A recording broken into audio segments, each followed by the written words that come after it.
Grace info സിസ്റ്റത്തിൻ്റെ മറ്റൊരു വീഡിയോയിലേക്ക് ഏവർക്കും സ്വാഗതം. ഇന്ന് നിങ്ങളെ പരിചയപ്പെടുത്താൻ പോകുന്ന ഒരു പഴയൊരു ലാപ്ടോപ്പ് എങ്ങനെ അപ്ഗ്രഡേഷൻ ചെയ്യാം എന്നുള്ള കാര്യമാണ് ഇന്നത്തെ വീഡിയോയിലൂടെ നിങ്ങൾ കാണാൻ പോകുന്നത്. ഓക്കെ, ഇത് ഒരു 12 വർഷം പഴക്കമുള്ള ഒരു സോണി ലാപ്ടോപ്പാണ്. അപ്പം ഇതിലെന്തൊക്കെ ചെയ്തു, ഇനി എന്തൊക്കെ ചെയ്യാൻ പോകുന്നു എന്ന് നോക്കാം. അപ്പോൾ ഇതിൽ റാം DDR2 ആണ്. ഇതിനകത്തുണ്ടായിരുന്ന 3GB ആയിരുന്നു. അപ്പം 3GB റാം മാറ്റി 4GB ആക്കി.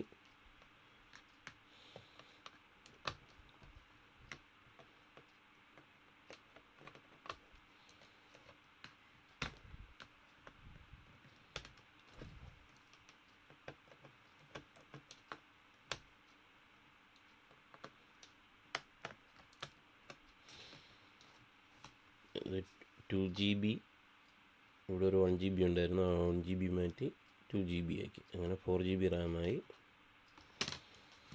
അതിനുശേഷം ഇതിനകത്ത്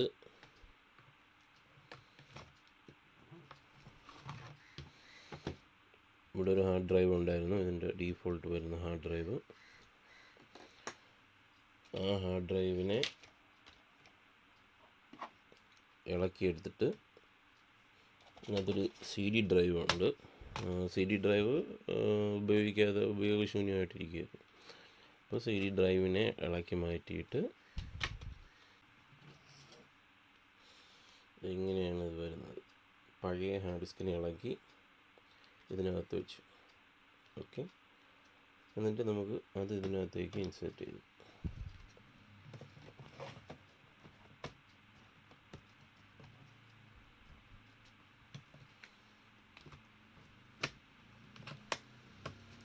സെറ്റ്.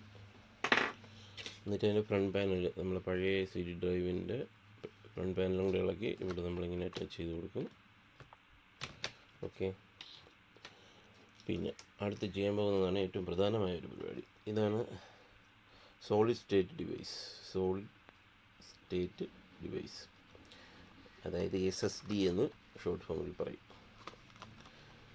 ഇവനാൾ പുലിയാണ്, അതായത് എല്ലാം നല്ല ഫാസ്റ്റാണ്. അപ്പോൾ നമ്മൾ ചെയ്തത് ഈ പഴയ ഹാർഡ് ഡിസ്കിനെ ഇളക്കി അതിനെയും ഉപയോഗിക്കാൻ വേണ്ടിയിട്ട് CD ഡ്രൈവിൽ അത് ഫിറ്റ് ചെയ്തു. എന്നിട്ട് പുതിയ SSD ഇതിനകത്ത് വെച്ച് ഇൻസ്റ്റാൾ ചെയ്യും. അപ്പം പഴയ ഹാർഡ് ഡിസ്കിലുള്ള ഡേറ്റാസ് ഉപയോഗിക്കാം, നമുക്കിത് ഉപയോഗിക്കാം. ഓക്കെ, അപ്പോൾ ഇത് പൊട്ടിച്ച് ഇതിനകത്തേക്ക് വയ്ക്കാം.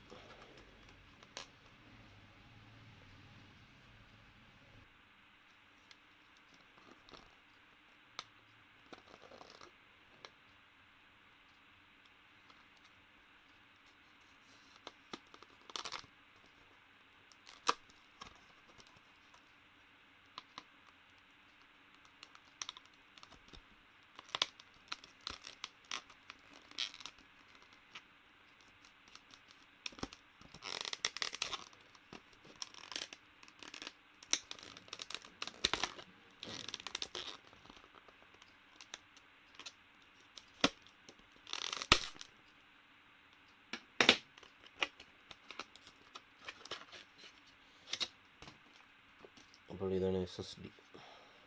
ഓക്കെ, അപ്പോൾ ഇത് നമ്മൾ ഇതിങ്ങനെയാണ് ഫിറ്റ് ചെയ്യാനുള്ളത്.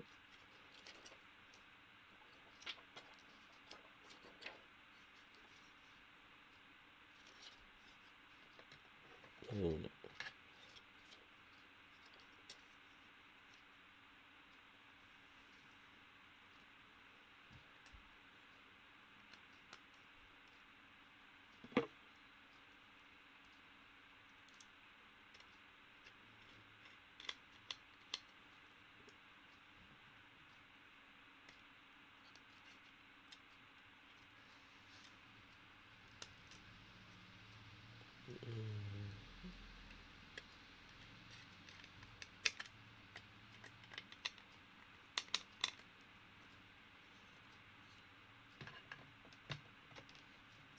നമ്മളത് ഫിറ്റ് ചെയ്ത് കഴിഞ്ഞു.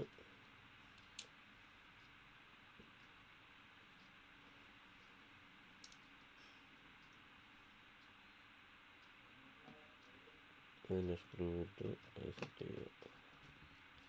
റാം അപ്ഗ്രേഡ് ചെയ്ത് കഴിഞ്ഞു, അതിനെ അടയ്ക്കുക.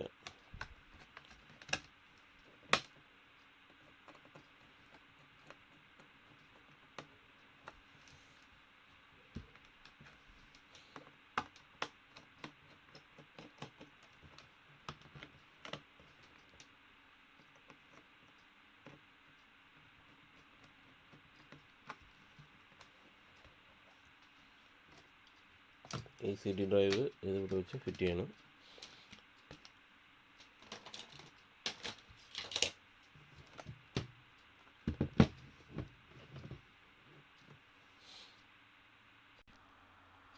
അപ്പം നമ്മളിവിടെ പാർട്ടീഷൻ്റെ ഇവിടെ വരുമ്പോഴേക്ക് 2 ഡ്രൈവിനെ കാണാൻ കഴിയും. അതായത് ഈ ഡ്രൈവ് എന്ന് പറയുന്നത് ഇതിൻ്റെ ഡീഫോൾട്ട് ഉണ്ടായിരുന്ന ഡ്രൈവ്, നമ്മൾ പുതിയതായിട്ട് വെച്ച ഡ്രൈവ് മുകളിൽ കാണുന്നത്.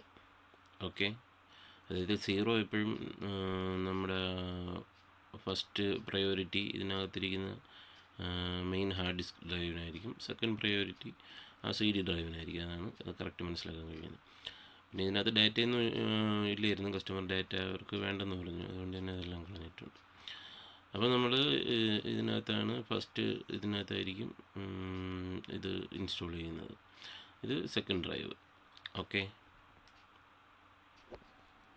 ഇത് DDR2 സപ്പോർട്ട് ചെയ്യുന്നതായതുകൊണ്ട് DDR2-ൽ മാക്സിമം 2 GB ആണ് അവർ ഇറക്കിയിട്ടുള്ളത്, കമ്പനിക്കാർ. അപ്പോൾ അതുകൊണ്ട് ഇതിനകത്ത് 2 GB പ്ലസ് 2 GB മാത്രമേ നമുക്ക് ആഡ് ചെയ്യാൻ പറ്റുള്ളൂ. എന്നാൽ DDR3 പോലുള്ള ലാപ്ടോപ്പുകളിൽ 4 GB അവൈലബിൾ ആണ്. അപ്പം 4 GB പ്ലസ് 4 GB അങ്ങനെ 8 GB നമുക്ക് ആഡ് ചെയ്യാൻ പറ്റും. അപ്പം ഈ ടൈപ്പിൽ ഇത് കുറച്ച് പഴക്കമുള്ള കോർ ടു ഡ്യൂ പ്രോസസ്സറാണ്. ഓക്കെ, പിന്നെ SSDയെ കുറിച്ച്, സോളിഡ് സ്റ്റേറ്റ് ഡിവൈസിനെ കുറിച്ച് പറഞ്ഞു വരുമ്പോൾ പ്രധാനമായിട്ട് പറയാനുള്ളത്, ഇതിപ്പോൾ 240 GB ആണ്. 140 GB മുതലാണ് സ്റ്റാർട്ടിങ്. പിന്നെ 500 അങ്ങനെ പല പല റേഞ്ചുണ്ട്. ഇത് 3 ഇയർ വാറണ്ടിയാണ് കമ്പനി പ്രൊവൈഡ് ചെയ്യുന്നത്. ഇത് വന്നിട്ട് മെക്കാനിക്കൽ ഡ്രൈവ് അല്ല, അതായത് മെക്കാനിക്കലി ഉള്ളതൊന്നും, സാധാ ഹാർഡ് ഡിസ്കിലെല്ലാം മെക്കാനിക്കൽ ഡ്രൈവാണ്. അതിനകത്തൊരു ഡിസ്ക് ഉണ്ടാവും, അത് റൊട്ടേറ്റ് ചെയ്യുന്ന ടൈം, അത് റീഡ് ചെയ്യുന്ന ടൈം അങ്ങനെയൊക്കെ എടുക്കും. ഇതിൽ വന്നിട്ട് സോളിഡ് ആയതുകൊണ്ട് തന്നെ വളരെ ഫാസ്റ്റാണ് SSDയെ കുറിച്ച് പറയാനാണെങ്കിൽ. ഓക്കെ, അപ്പോൾ ഞാൻ സജസ്റ്റ് ചെയ്യുകയാണ് എല്ലാവരും SSDയിലേക്ക് മാറിക്കഴിഞ്ഞാൽ വളരെ ഫാസ്റ്റാണ് കാര്യങ്ങൾ. പിന്നെ ലൈഫും കൂടുതലാണ്. പിന്നെ കേടാകുന്നത് നമ്മുടെ ഇത് സർക്യൂട്ട് പ്രോബ്ലം, അങ്ങനെ ഓവർ കറണ്ട് അങ്ങനെയൊക്കെ ഉള്ള ഇതിൽ നിന്നും കുറച്ച് പ്രൊട്ടക്ഷൻ ഉണ്ട്. എന്നാലും ഇലക്ട്രോണിക് സാധനത്തിനുള്ള ഒരു ഡീമെരിറ്റ് എല്ലാ സാധനങ്ങൾക്കും ഉണ്ട്.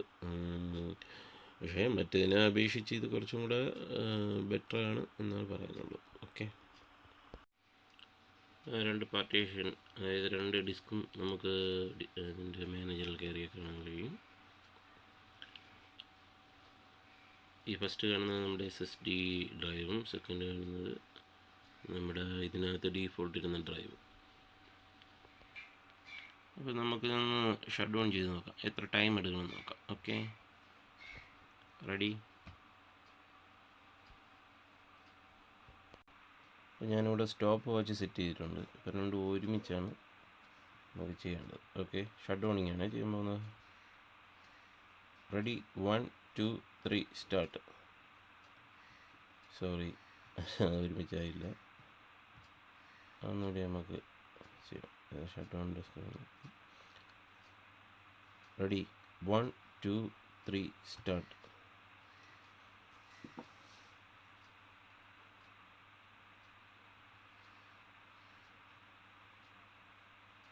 ഓഫായി. അപ്പോൾ ഏകദേശം 11 സെക്കൻഡ് കൊണ്ട് ഫുൾ ഷട്ട് ഡൗൺ ആയി. ആ സ്ക്രീന് 2 സെക്കൻഡ് തന്നെയാണ് ഓഫാകും, ലാപ്പ് ഫുള്ളായിട്ട് ഓഫാകും. 11 സെക്കൻഡാണ് എടുത്തത്. മുൻപ് ഞാൻ നോക്കിയിട്ടുണ്ടായിരുന്നു, നമ്മുടെ സാധാ ഇത് വെച്ചിട്ട് ഏകദേശം 45 സെക്കൻഡുകൾ പുതിയ ഇതായിട്ട് നമ്മൾ വേറെ ഒന്നും ലോഡ് ചെയ്യാതെ ഇടുമ്പോഴേക്ക് വരുന്നുണ്ട്. ശരി, ഇനി ഇത് ഓൺ ചെയ്യാൻ വേണ്ടിയിട്ട് എത്ര സമയം എടുക്കണമെന്ന് നോക്കാം.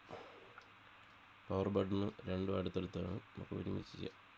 Ready, 1 2 3 start.